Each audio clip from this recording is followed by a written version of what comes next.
QuinnDexter here, and back on the redstone testing world.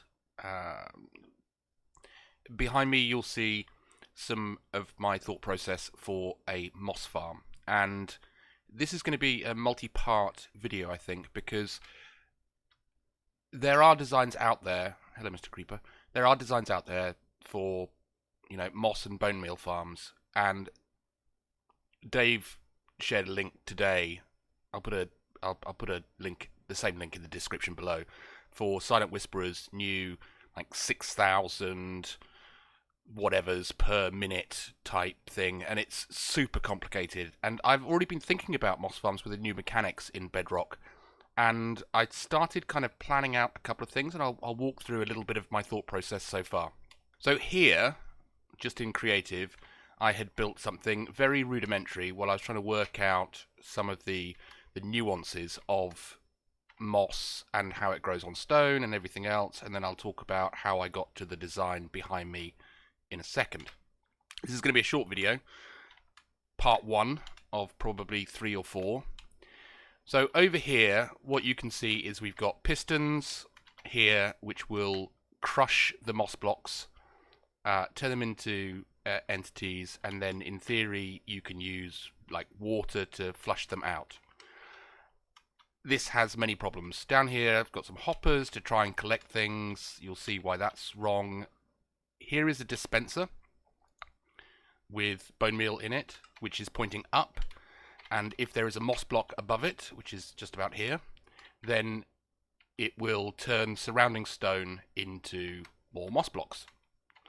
And then in theory, pistons pushing blocks with entities above will break those. Things like carpets and grass, water can then flush those down into hoppers and chests. So it took me about 10 minutes or so to kind of mock this up and realize some of the problems. So let's just kind of show you some of these mechanics. So here are pistons. They push and retract, and it creates a gap, but you can already see that moss is coming off the top of it. So we need to replenish, we need to replenish things that can be converted into moss, such as stone. And over here is a dispenser with water. Turn it on, turn it off, that all goes into hoppers. Happy days, and takes that out. Here are a couple of the issues. If you are, let's just moss this again. If you end up with here either carpet or grass or one of these azaleas on top of the moss block that you're trying to bone meal, nothing will happen. So over here, if I replace that with stone, that one with stone, and that one with stone, if I tried to re-mossify it, nothing will happen, because bone meal will only work on a moss block if there is not something above it. And I've tested with putting slabs above it. I've tested trying to put a hopper facing down above it. This fundamentally doesn't work. So you need to be able to break the block above it in order to do some more mossifying. Obsidian at the back here means that when you have stone dispensing out, it will stop pushing because it can't push against obsidian. So this was kind of a little bit of a foray into just understanding some of the mechanics. There's no redstone timers or anything else, and fundamentally this doesn't work because we need to bring stone in. So then I went back to the super simple design for a stone generator. Here it is. If you flick this lever, you get stone out of the other side. You have to wait for the sizzle, but you can see it feed tapes stone out. So I was thinking, well, if we could feed this out and moss block it and water, then that would be great. And this, if you haven't built one of these are super simple. In fact, I could just build one really quickly over here. It is literally get some stone blocks. You've got 4 for lava in the overworld, but you can do it with 5. And 1, 2, 3, 4, 5, that's fine. You want to dig out the base here, get your pistons ready.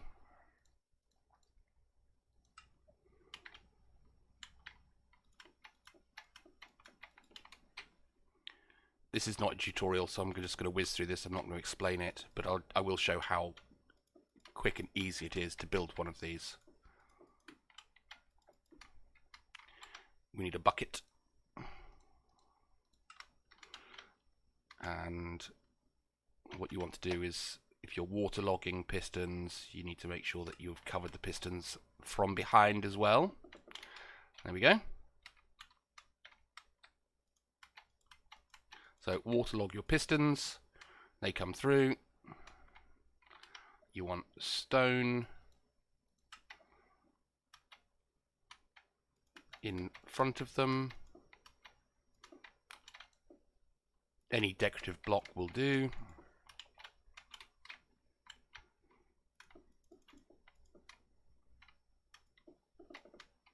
There we go. And back here, some redstone. You need to dig this one out because that's where your lava is going to go. And here is, this is directly above your pistons, and you can see you do need to make sure the water doesn't escape. And you can whack a lever, yep, wherever it makes sense. I'm going to have to replace that stone. Lava goes in next.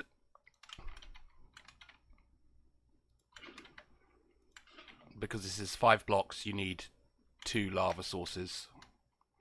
But ultimately, that's it for your stone generator. And here,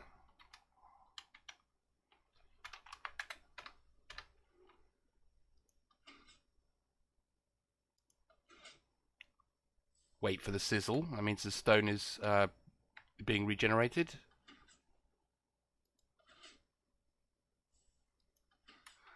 And this is as simple. So I then went on to think, well, why can't we add these 2 things together? So that's what I've done. This is exactly the same design here. It pushes out stone over here. We don't have to have a moss block below and do something complicated, because you can leave a 1 air gap and have your moss block, and that will convert stone below it. The only problem is you can't have anything sitting on top of your moss block, otherwise your dispensing of bone meal will not activate. Which is why this piston is here, because it can clear off the stuff that's above it. And it will push it onto here, so maybe if it was... Actually, let's just do that.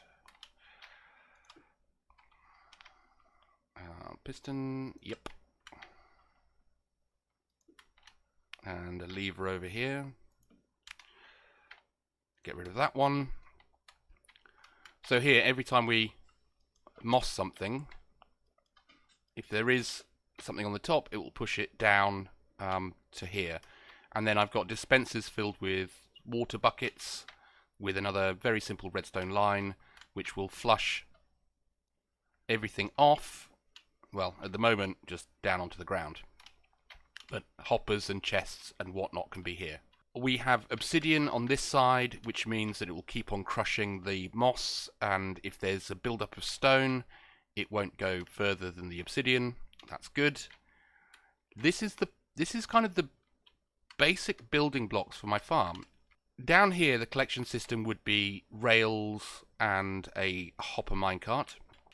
I've not built like loads of timing circuits and everything else, because I'm just kind of getting used to the mechanics. And that's what's, when you're trying to work out your own design in using redstone and new things that you haven't done before, levers are your friend, because I know that over here, for the stone generation, it's almost like a second and a half until I hear the sizzle of the stone being generated. That's going to be